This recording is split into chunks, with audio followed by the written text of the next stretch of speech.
Hey there, everybody, and it's Brent here. And again, I am joined with Max. Hey, Max. Hi, everybody. And tonight we're about to do a reaction video to episode 2 of the Bad Batch. How excited were you for the first one, and how excited are you for this new one? Well, the first one, I didn't know what to expect, but Yep. now I feel like now that I know what to expect, I'm a little more excited. Yeah, I'm curious to see where we go from here. You know, we left off that they were going to go see a mystery person connection. Then originally my brain thought, oh, Rex, and then wait a minute, Rex. They don't know anything. You know, as far as they're concerned, Rex is going to be pretty much, like the rest of the clones. They don't know the deal that happened with Rex. So, by the sound of it, just because of the title of this episode is called Cut and Run, Cut was the one clone trooper who had the family on that one planet. And something tells me the Bad Batch obviously came into a run-in with him at some point, so they know who he is and where he is. And the fact he is isolated from Order 66, none of his comms or anything like that are working. He turned all that stuff off to the real world. So it seems like it's going to be that. I'm going to assume we're going to find out a little bit more character development about characters, I'm guessing, because that's usually most of these shows will spend the first couple of episodes dealing with character development, which would be cool, which would be great. Yeah, totally. I mean, we have seen quite a bit so far. I mean, compared to when we saw the Bad Batch a year ago in the Clone Wars, there wasn't a lot of character development. They felt like they were just one-off characters almost at the time. Your thoughts on that?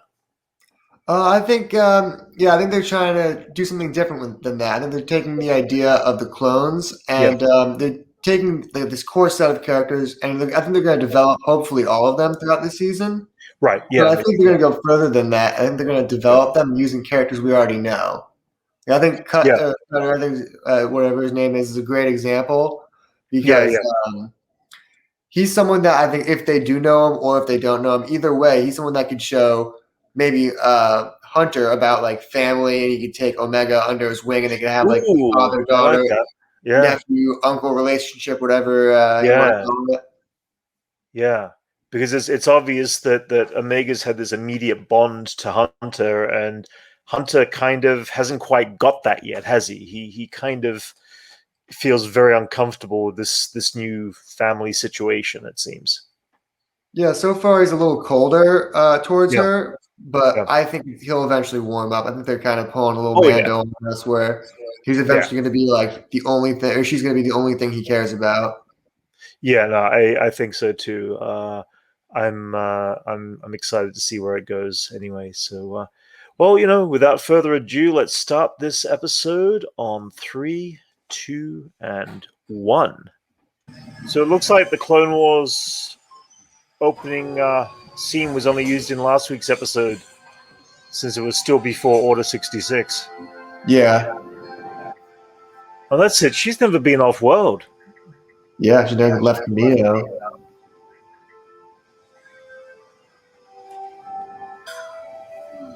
That would be dirt. That would be dirt. Let's keep moving. If that's her score, I love that piece of music. Oh yeah. I booked passage on this transport. No planetary Control of the travel people. without a chain code. But I It's have to starting. get on this ship. Yeah. Stand down, citizen. There's one big problem. Omega's on the ship. She's on board. I think it's a good plan, Kit. Dear. Oh dear. Brilliant. Clamp it down and add it. Responded to that. Let's go. What good are magnetic locks for anyway?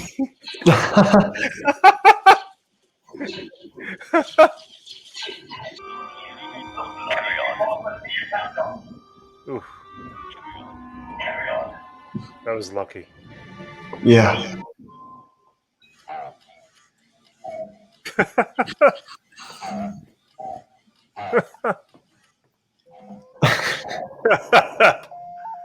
I guess they got a gong droid now.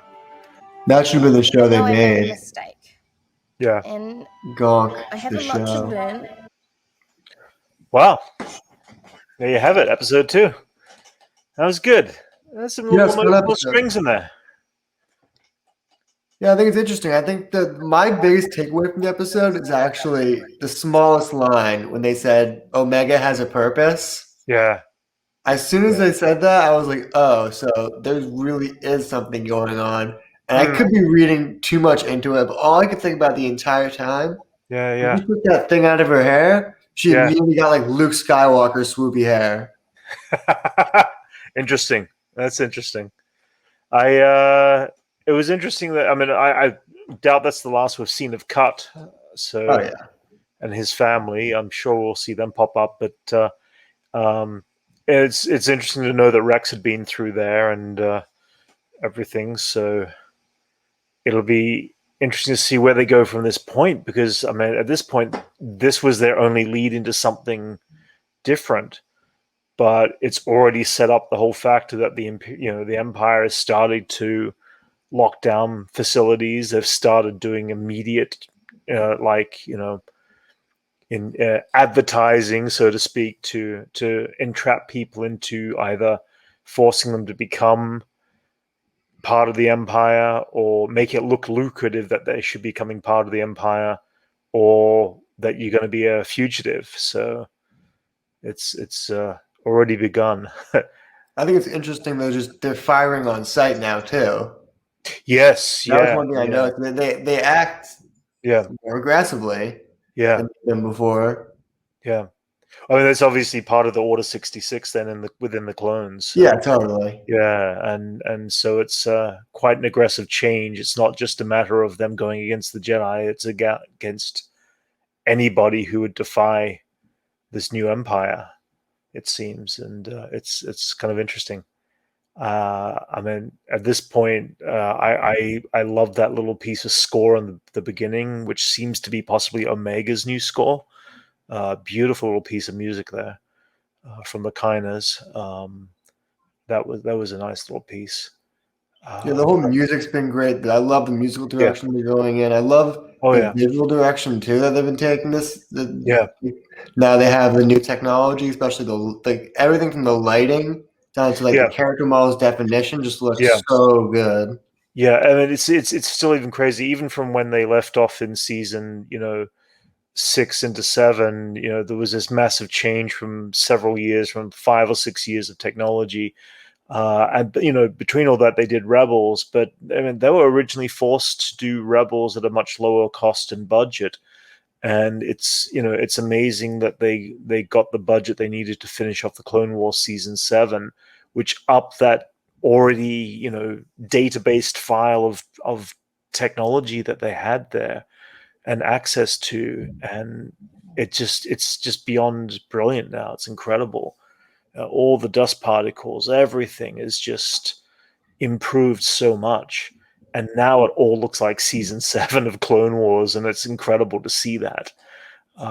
Just imagine down the track when they start doing a Luke Skywalker animated series or something different like that. It's going to be quite something. So Yeah, I anyway, feel like it's funny. I feel like it's controversial to even talk about a possible Skywalker TV show, but I think yeah. Mark Hamill could voice it technically. I think Oh he's a yeah, yeah, great voice actor. yeah, absolutely. I don't think it would be too much of a stretch to make his voice to make his voice sound a little younger. Like, Well, he's done it before. He did it in some of the he appeared in some of the Forces of Destiny. It sounded a little weird listening to Luke with the slightly cracular accent in his vocabulary, but he has done it. He hit the Luke of Luke and Bespin's style of costume when he did the voiceover, and it was like, okay, I could see that. It could work. But just imagine though, I mean, if we followed the adventures of Luke, Han, and Leia in post Jedi via animation, I'm fine with that, because if it's this kind of animation, it would be incredible. It would be incredible to see, and it would still be pretty strong with some amazing storytelling. So hopefully we have some more animated series on the on the outcome of this. We got Visions, obviously, but Visions is a very different style, but more Clone Wars style animation for other eras would be incredible to see too.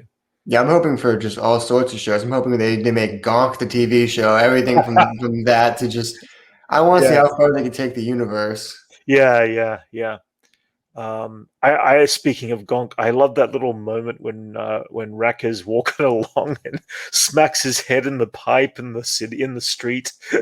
Oh yeah, It was just a moment. It was like, okay, this is a classic stormtrooper moment, but he's still technically a clone, but he still smacks his head.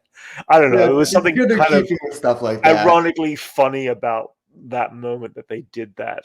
That's the other thing as well. There's all these little moments. Even last week, when they're sitting in the mess hall, and just the little moments that were happening in the background, of just how they reacted, and the attention to the detail in this is, it's not just a matter of what's going on right in front of your face. It's all the background detail of little moments where people are doing something or looking a certain way or something, and it's just it's fun. It gives you a lot more to look at than just what's in front of your face with the immediate dialogue. So Totally.